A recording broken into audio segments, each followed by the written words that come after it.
ಎರಡು ಹಂತದಲ್ಲಿ ನಾವು ನಾಗರಬೆಟ್ಟ ಕೆಲಸ ತೊಗೊಂಡಿವಿ. ಮೊದಲನೇದಾಗಿ ಹೆಡ್ ವರ್ಕ್ಸು ಮತ್ತು ಅದ್ರದ್ದು ತಕ್ಕಂಗೆ ಡೆಲಿವರಿ ಚೇಂಬರ್ ತನಕ ಒಂದು ಕೆನಾಲ್ ನೆಟ್ವರ್ಕು. ಸೊ 2021ಕ್ಕೆ ಅದು ಕಂಪ್ಲೀಟ್ ಆಗಿದೆ. ಸೊ ಅದನ್ನು ಟ್ರಯಲನ್ನು ಮಾಡಿದ್ದೀವಿ. ಇದೇನದ ಲಿಫ್ಟ್ ಇರಿಗೇಷನ್ ಇದ್ದಿದ್ದರಿಂದ ನೀರು ಎತ್ಬಿಟ್ಟು ಡೆಲಿವರಿ ಚೇಂಬರ್ ಕೊಟ್ಟು ಅಲ್ಲಿ ಪಶ್ಚಿಮ ಮತ್ತು ಈಸ್ಟ್ ಆ್ಯಂಡ್ ವೆಸ್ಟ್ ಕೆರಲ್ ಎರಡೂ ಕಡೆ ನಾವು ಡಿಸ್ಟ್ರಿಬ್ಯೂಷನ್ ನೆಟ್ವರ್ಕ್ಸ್ ನಾವು ಮಾಡಿದ್ದೀವಿ. ಸೊ 2 ಟೆಂಡರ್ಸ್ ಆಗಿದ್ದಾವೆ. ಮೊದಲನೇ ಟೆಂಡರ್ ಕಾಮಗಾರಿ ಕಂಪ್ಲೀಟ್ ಆಗಿದೆ, ಟ್ರಯಲ್ ರನ್ನೂ ಮಾಡಿದ್ದೀವಿ.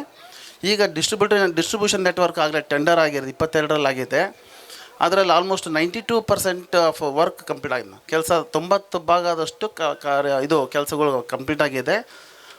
ಅದರಲ್ಲಿನೂ ಲ್ಯಾಂಡ್ ಅಕ್ವಿಷನ್ನು ಅದರ ಇಶ್ಯೂಸ್ ಇದ್ದಾವೆ.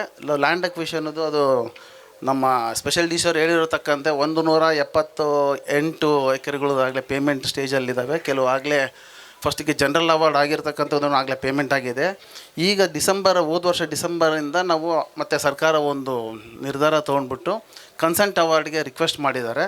ಸೊ ಆ ಕನ್ಸೆಂಟ್ ಅವಾರ್ಡ್ ಪ್ರಕಾರ SLO ಮತ್ತು ನಮ್ಮ ಕನ್ಸರ್ನ್ ಸೆಕ್ಷನ್ ಆಫೀಸರು ಮತ್ತು ಅವರೆಲ್ಲ ರೈತರಿಗೆ ಒಂದು ಕಮಿಟಿ ಮಾಡಿಬಿಟ್ಟು ಅಲ್ಲಲ್ಲಿ ವಿಲೇಜ್ಗೆ ಹೋಗ್ಬಿಟ್ಟು ಮನವರಿಕೆ ಮಾಡಿ, ಸೊ ಜನರಲ್ ಅವಾರ್ಡಲ್ಲಿ ಯಾರೂ ಹೋಗ್ಬಿಟ್ಟು, ಯಾಕಂದರೆ ಜನರಲ್ ಅವಾರ್ಡ್ಗೆ ಹೋಗಿದ್ರೆ ಅಮೌಂಟು ಕಡಿಮೆ ಇದೆ.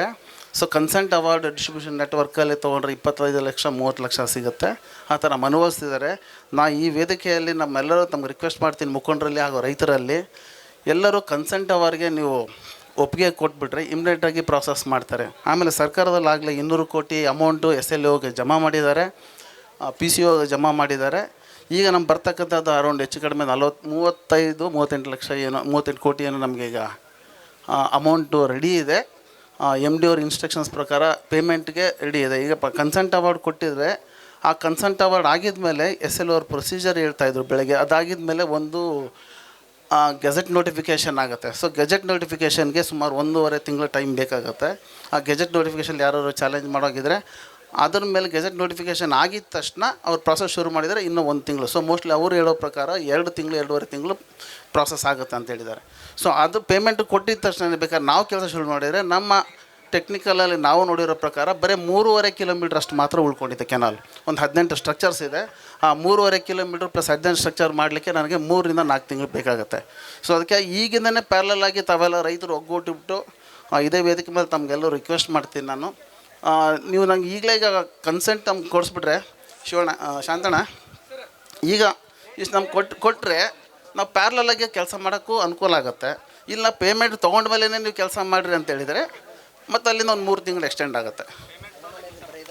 ಆಯಿತು, ಮತ್ತು ಯಾವ ಥರದ ಡಿಸಿಷನ್ ನಮ್ಮ ಕಮಿಟಿಯಿಂದ ಯಾವ ಥರ ನೀವು ಅಧ್ಯಕ್ಷರು ನೋಡ್ತಿರೋ ಆ ಥರ ನಾವು ನಿರ್ಧಾರಕ್ಕೆ ನಾವು ಬದ್ಧರಾಗಿರ್ತೀವಿ.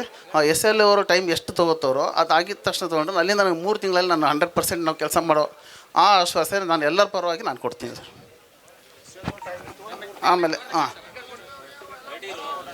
ಆಮೇಲೆ ಇದೇ ರೀತಿ ಚಿಮ್ಮಲ್ಗಿದು ಈಸ್ಟ್ ವೆಸ್ಟ್ ಪ್ರೊಸೆಸ್ ಅದೇ ಥರನೇ ಇದೆ. ಸೊ ಲ್ಯಾಂಡ್ ಎಕ್ವಿಷನ್ ಇದ್ದಿದ್ದರಿಂದ ಈ ವಿಷಯ ಕಂಪ್ಲೀಟ್ ಕೇಸ್ ಅಂತೇಳಿ ನೀವು ಚೀಫ್ ಇಂಜಿನಿಯರ್ ಸಾಹೇಬ್ರ ನೀವು ಆರಾಮ ಆಫೀಸ್ದಾಗ ಕೂಡ್ಬೇಡ್ರಿ. ಮುಂದೆ ನಗಬೇಡ್ರಿಯಪ್ಪ, ನಗುದೊಂದಾಗ ಓದತ್ ನಿಮ್ಗೆ. ಯಾಕೆ ಹೇಳತ್ನಂತಂದ್ರೆ ಭಾಳ ನೋವಿನ ಸಂಗತಿ ಐತಿ.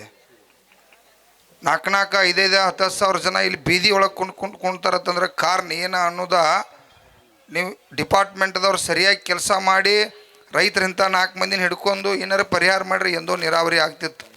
ಇದಕ್ಕೆಲ್ಲ ಫಸ್ಟ್ ನಂಬರ್ ಆರೋಪಿಗಳು ಅಧಿಕಾರಿಗಳು, ನಂತರ ರಾಜಕಾರಣಿಗಳು, ನಂತರ ನಾವು ಅದುವ ಶಾಣೆ ಎಲ್ಲರಕ್ಕ. ಅದಕ್ಕಾಗಿ ಚೀಫ್ ಇಂಜಿನಿಯರ್ ಸಾಹೇಬ್ರೆ ನೀವು ಒಂದು 2 ತಿಂಗಳು SC ಆಫೀಸ್ ಬಿಟ್ಟಿರಪ್ಪ ಅಂದ್ರೆ ಇದನ್ನೆಲ್ಲ ಚಾಲು ಆಕತಿ. ದಯವಿಟ್ಟು, ಯಾಕಂದ್ರೆ ಹಿರಿಯರಿದ್ರಿ, ರಿಟೈರ್ಡ್ ಆಗಕ್ಕೆ ಬಂದಿರಿ, ಇಂಥ ಒಳ್ಳೆ ಕೆಲಸ ಮಾಡಿರಪ್ಪ ಅಂತಂದ್ರೆ ನಿಮ್ಮದು ಹೆಸರು ಉಳಿದೈತಿ.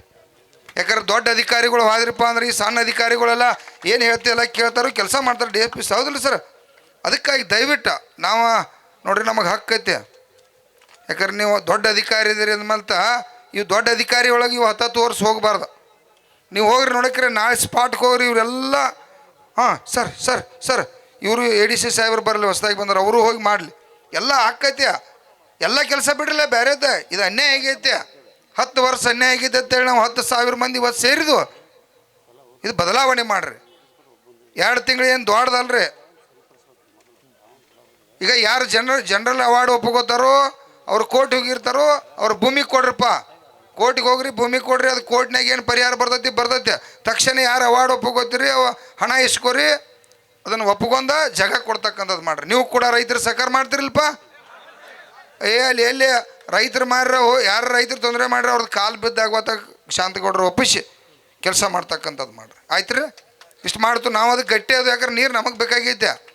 ಆದ್ರೆ ಚೀಫ್ ಇಂಜಿನಿಯರ MD ಅವರ SC ಅವರ ನೀವು ನೀರಾವರಿ ಡಿಪಾರ್ಟ್ಮೆಂಟ್ ತಲೆ ಕೆಡ್ಸ್ಕೊಂಡ್ರಿ, ಇದು SLO ಇವರೆಲ್ಲ ತಲೆ ಕೆಡ್ಸ್ಕೊಂಡ್ರೆ 100% ಆಗ್ತೈತೆ. ನಮ್ಮಲ್ಲಿ ಮಾಡಿದಿಲ್ಲ, ನಮ್ಮಲ್ಲಿ ನಾವು ಬೆಳಗಾವಿ ಒಳಗೆ ಮಾಡಿದ್ವು, 1 ತಿಂಗಳದಾಗ ಮಾಡಕ್ಕೆ ಹಚ್ಚಿದ್ವು.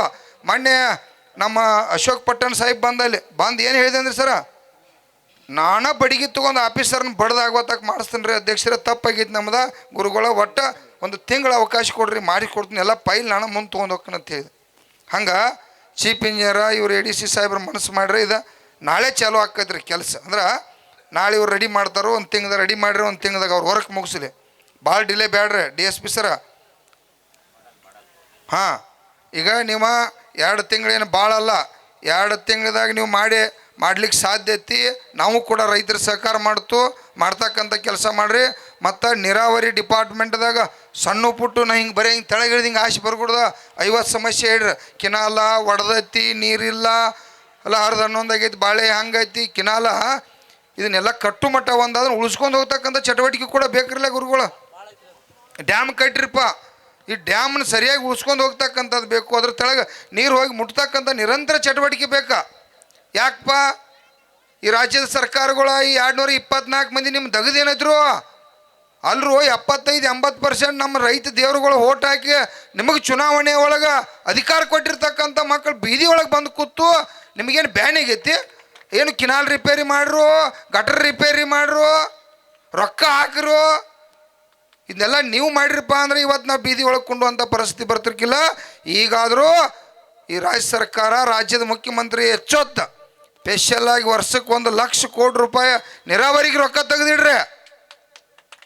ಏನು ತಪ್ಪೈತ್ರಿ ಗುರುಗಳು, ಹೌದಿಲ್ರಿ? ನೀರಾವರಿ ಇಲ್ಲದ ಊಟ ಇಲ್ಲ, ನೀರಾವರಿ ಇಲ್ಲದ ಹಣ್ಣು ಬರಂಗಿಲ್ಲ ಹೊರಗೆ. ಭೂಮಿಗೆ ನೀರು ಹಾಸಿದಾಗ ಬೀಜ ಬರ್ತೈತಿ, ಅದ್ರಲ್ಲಿ ಬೆಳೆ ಬರ್ತೈತಿ, ಉತ್ಪಾದನೆ ಆಕೈತಿ. ಅದಕ್ಕಾಗಿ ಸರ್ಕಾರ ಕೂಡ ಗಂಭೀರ ಕೊಡ್ಬೇಕು ಸರ. ನಿಮ್ಗೆ ಅಟ್ಟ ನಾವು ಒತ್ತಾಯ ಮಾಡೋದಿಲ್ಲ, ರಾಜ್ಯದ ಮುಖ್ಯಮಂತ್ರಿ ಕೂಡ ತಗೋ ಅವ್ರದ್ದು ಪಾಠ ಅದಷ್ಟು. ಒಟ್ಟು ಚೀಫ್ ಇಂಜಿನಿಯರು ಬಡಿಗೇರ್ ಸಾಹೇಬ ನೀನು ಸ್ವಲ್ಪ 10 ಲಕ್ಷ ಕೊಡ, ಸ್ವಲ್ಪ ಗಂಭೀರತೆ ಕೊಡ್ಬೇಕು. ಹೇಳತ್ತನಗಪ್ಪ ನಾ, ಮತ್ತು ನೀವು ಹೇಳೋದು ಬೇರೆ. ಬಡಿಗೇರ್ ಸಾಹೇಬ್ ನಿನ್ನ ಮೇಲೆ ಹಾಕೋ ಮಂದಿ ಭಾಳ ಹೆಸರೈತೆ, ಕೆಲಸ ಮಾಡಿದ್ವೋ ಇಲ್ಲೋ ಗೊತ್ತಿಲ್ಲ, ಆದರೂ ಕಡೆ ಒಟ್ಟು ಹುಷಾರಾಗಿ ಅದು ನಾಗರಬೆಟ್ಟ ಏತ್ ನೀರಾವರಿ ನಿನಗೆ ಬರ್ತೈತಿ. ಆಮೇಲೆ ಒಂದಿಟ್ಟು ಒಟ್ಟು ಯಾವ್ದು ಬರ್ತೈತಿ ಇದ್ದತ್ತು, ಯಾವ ಕೆಲಸ ಇರ್ತೈತಿ ಲಕ್ಷ ಕೊಡ್ರಿ. ಚೀಫ್ ಇಂಜಿನಿಯರ್ ಸರ ನೀವೇನು ಹೇಳತ್ತೈತಿ, ಒಟ್ಟು ನೀವು AC ಬಿಟ್ರಿ 1 ತಿಂಗಳ, ಇದೆಲ್ಲ AC ಆಗಿ ಹೋಗ್ತೈತಿ ನಮ್ಮ ಬದುಕು. ಆ ಕಡೆ 100% ಆಕೈತಿ. ನಮ್ಮ DSP ಸಾಹೇಬ್ರಂತೂ ಪಾಪ ಅವ್ರ ಇದೇ ಹೇಳ್ಯಾರ, ಅಧ್ಯಕ್ಷರ ನೀವು ಬಿಟ್ಟರು ನಾ ಬಿಡೋದಿಲ್ಲ, ಯಾಕಾರ ಪಾಪ ರೈತರಿಗೆ ಅನ್ಯಾಯ ಆಗೈತಿ, ನೀವೆಲ್ಲ ಹೋರಾಟ ಮಾಡತ್ತೀರಿ, ನಾಳೆ ಮತ್ತು ನಮಗೆ ಲಾ ಆ್ಯಂಡ್ ಆರ್ಡರ್ ಪ್ರಾಬ್ಲಮ್ ಆಗೋದು, ಅನ್ಯಾಯ ಆಗೈತಿ ಪಾಪ ರೈತರಿಗೆ ಮಾಡಿಸೋಣ ಅಂತ ಅವ್ರ ಅಭಿಮಾನ ಐತಿ. ಈ ರೀತಿ ನಿಮ್ಮಲ್ಲಿ ಎಲ್ಲರಲ್ಲಿ ಬತ್ತಪ್ಪ ಅಂದ್ರೆ ದೊಡ್ಡದಿಲ್ಲ. ನಾವು ಕೂಡ ಈಜಿ ಐತಿ, ನಿಮಗೇನು ಭಾಳ ಹೊಳ್ಳಿ ಹೇಳೋದು ಬೇಡ. ದಯವಿಟ್ಟು ಸರ ಅದನ್ನಟ್ಟಿಗೆ 2 ತಿಂಗಳದಾಗ ಅವ್ರು ಒಪ್ಕೋಕೆ ಹಚ್ಚಿರಿ. ಸುಳ್ಳು ಭಾಳ ಹೊಳ್ಳಿ ಮತ್ತು ಇದು ಕೇಳೋದು ಬರೀದು ಬೇಡ.